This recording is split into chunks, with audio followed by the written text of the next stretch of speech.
Hello and welcome to Health Professional Radio. I'm your host, Neil Howard. Thank you so much for joining us again.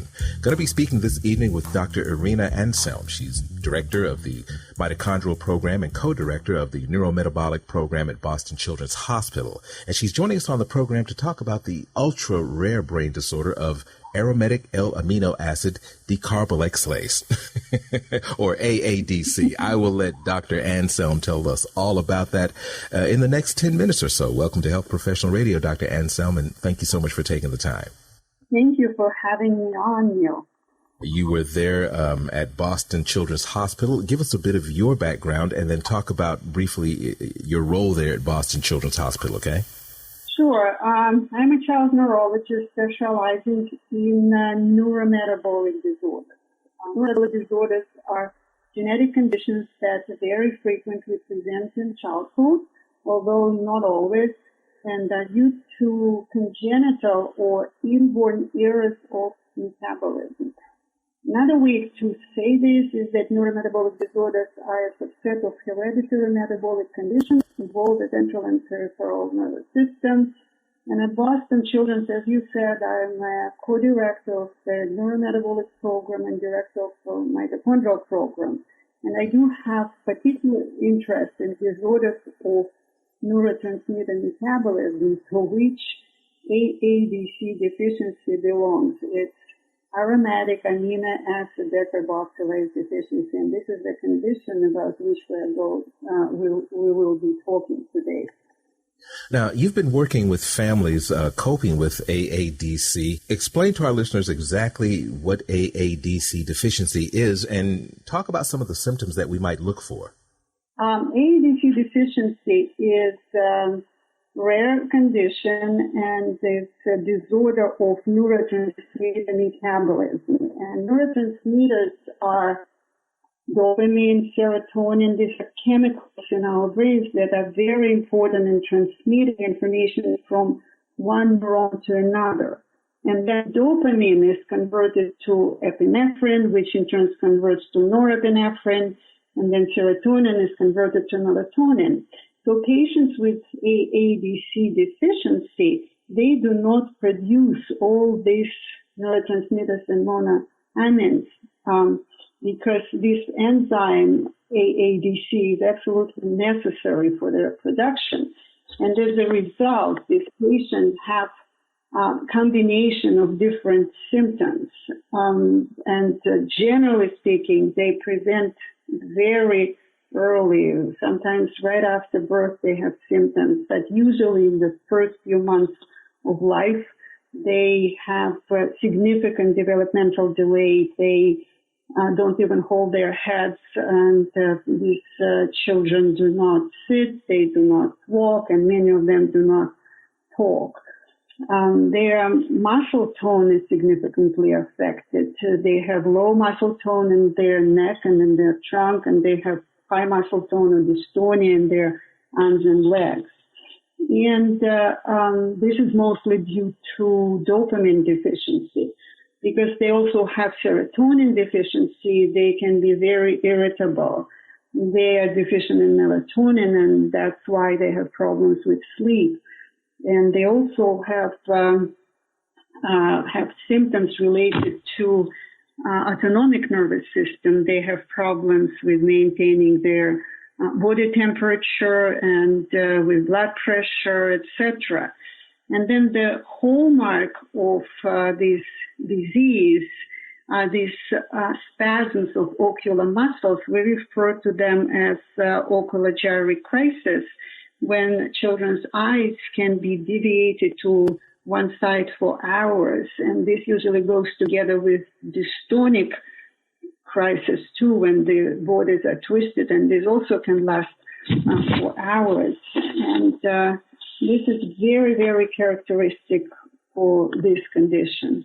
These are some very severe symptoms that you're describing. Isn't this something that's very easily diagnosed? Yeah, you're absolutely right. These are very severe symptoms, and they are quite characteristic of this condition. And however, this condition is frequently not diagnosed early or misdiagnosed, and as I said, these patients usually present soon after birth, but the mean age of diagnosis is about 3.5 years. And we have patients who were diagnosed much, much later. I had a patient who came to Children's Hospital when he was 17, and he had diagnosis of cerebral palsy and epilepsy. And that's what happens with this ocular gyrate crisis. These episodes are frequently misdiagnosed for being seizures, and then children are treated with anti-seizure medications which do not help them. But of course, if you do an EEG or electroencephalogram during this episode, during this spasm, the EEG would not be supportive of the diagnosis of epilepsy. That's the one thing.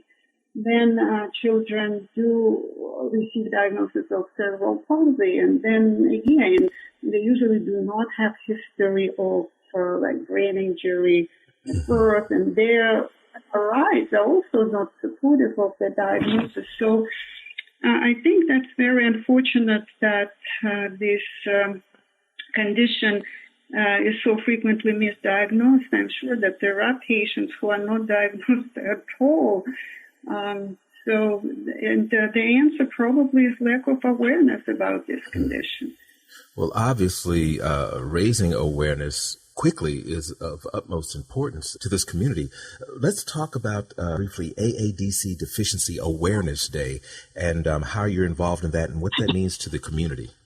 So last month here in Massachusetts was an AADC Awareness Day, and it was streamed on Facebook, and several parties took part in it, myself and the mother of that child with AADC deficiency, and then also some Massachusetts state officials and the company that helps to promote awareness and make genetic testing easy, and also involved in gene therapy. So I think it is very important. So my hope is that this awareness day will lead to more kids receiving a correct diagnosis of AADC deficiency. And so hopefully from now on this condition will be more accurately diagnosed. Is diagnosing the condition an invasive process? Is there a simple blood test? Is there genetic testing? Well, there are different ways to make the diagnosis. So, especially in the past, what we've been doing, we do spinal taps, lumbar puncture, the kids in whom we suspected AADC deficiency, and then we would send the spinal fluid to a lab in Atlanta. And actually, there's just one lab in the country that does analysis of spinal fluid for the presence of metabolites of dopamine and serotonin.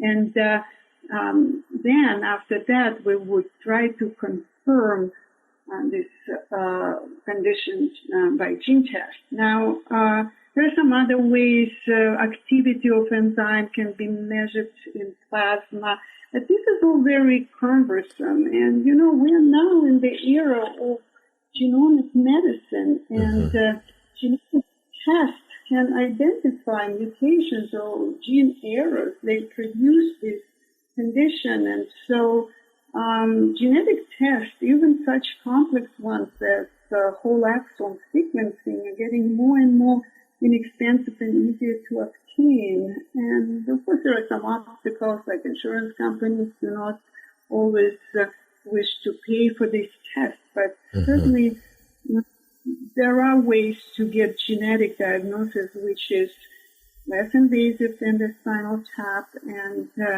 can confirm the diagnosis. And the testing can be done either specifically for these conditions or specifically looking for this gene, but in most cases we do either genetic panels or whole exome sequencing. Where can we go online and get some more information about AADC deficiency? So this awareness day and information was streamed on Facebook. So you can just go on Facebook and put on AADC Awareness, and it will pop up. And as far as getting more information about this condition, I would say that for the families, Facebook is still a good resource because there are support groups for AADC deficiency over there. There are also some other resources such as the WebMD, Medline Plus. There's also an International Pediatric Neurotransmitter Disease Association, which also could be a good source of information. And for professionals, of course, it's medical literature, journals. There are now many articles on AADC deficiency, and there was one very detailed paper a few years ago in Oprah Journal of Rare Diseases, and the first author is Tessa Weissenberg. It's a consensus statement about diagnosis and treatment of patients with AADC deficiency. Well, I appreciate you joining us here on Health Professional Radio this evening, Dr. Anselm. Thank you very much. Thank you for having me. You've been listening to Health Professional Radio. I'm your host, Neil Howard. Audio copies of this program are available at hpr.fm and healthprofessionalradio.com.au. You can also subscribe to the podcast on iTunes, listen in, download at SoundCloud, and be sure and subscribe to our YouTube channel at youtube.com, Health Professional Radio.